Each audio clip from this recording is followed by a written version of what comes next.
Guys, kaManqabile ngiphathela amazibela umkhokha ngomhla ka7 October. Indaba kaKhulekani guys ibisematheni uphume kulona lonke iphephandaba ongalicabanga bembiza ngumfundisi wamanga besho nanokuthi uphelelwa amandla akhe.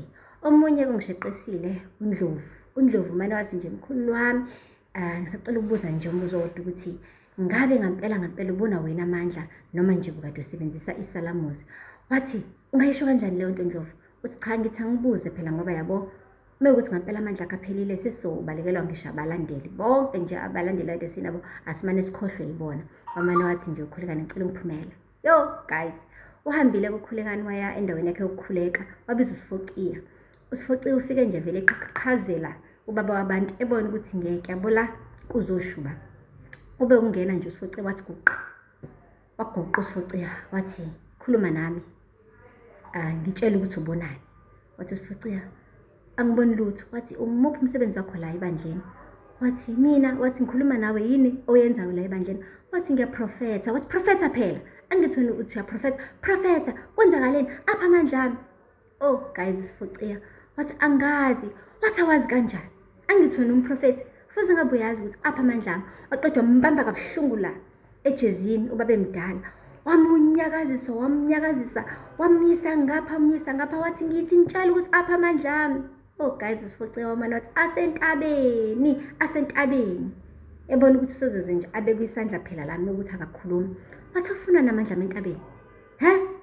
Wathi namangazi. Wathi apha amandla ami. Yo uKhulekani guys bengathi selahlekelwa nawumqondo.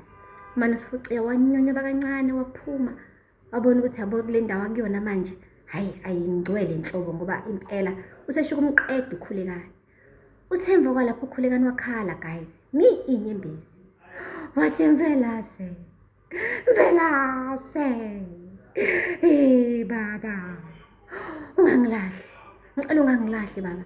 Biza bonke ogogo ubize nomkhulu nihlangane nonke ningikhanyisele indlela ningivulele indlela.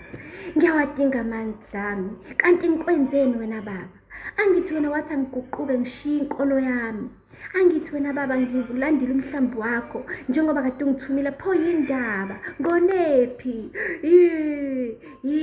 Utheme sesebona ukuthi cha impendulo ayifiki washintsha. Wathetha ke manje wathi wembelasi ngithi bisamandla ami ngifuna amandla ami. Ibo guys Khulekani manje waphenduka wabe isilwane engakazi nami ngisibone. Umbonile ukuthi hayi konke lokho akumsizi.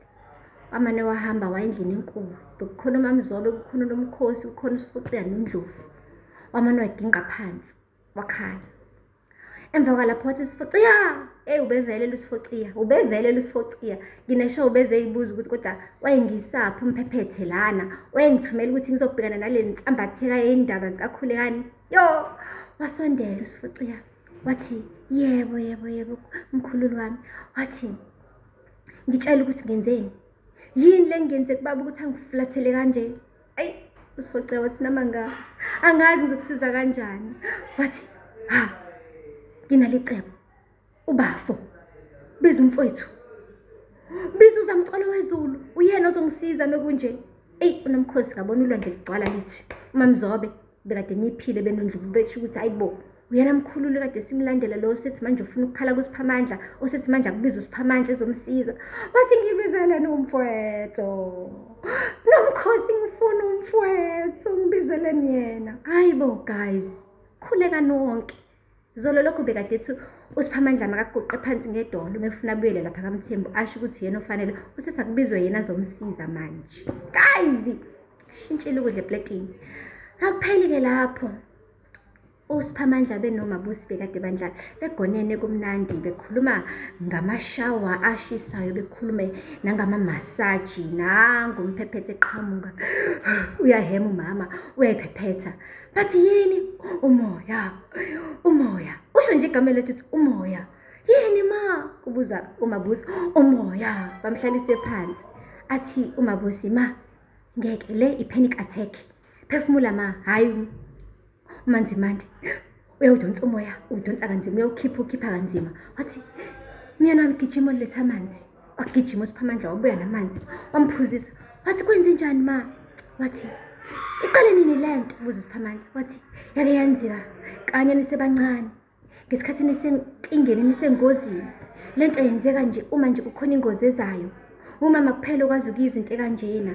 Hawe ma, kazi ngizozwa ziphi indaba ezibuhlungu, iziphi indaba ezibuhlungu engizozizwa? Kusho uManzimande. Wamane wathi uMabusi, ma, azikho indaba ezibuhlungu ozozizwa, yehlisa umoya.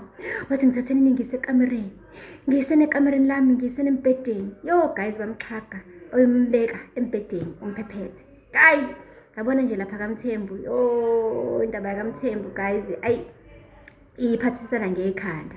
Yo aphela lapho kaMazwibela namhlanje guys, asaziyoza la Nkomoni kuMazwibela alandelayo. Ningakhohlwa subscribe and like and comment. Until next time, bye.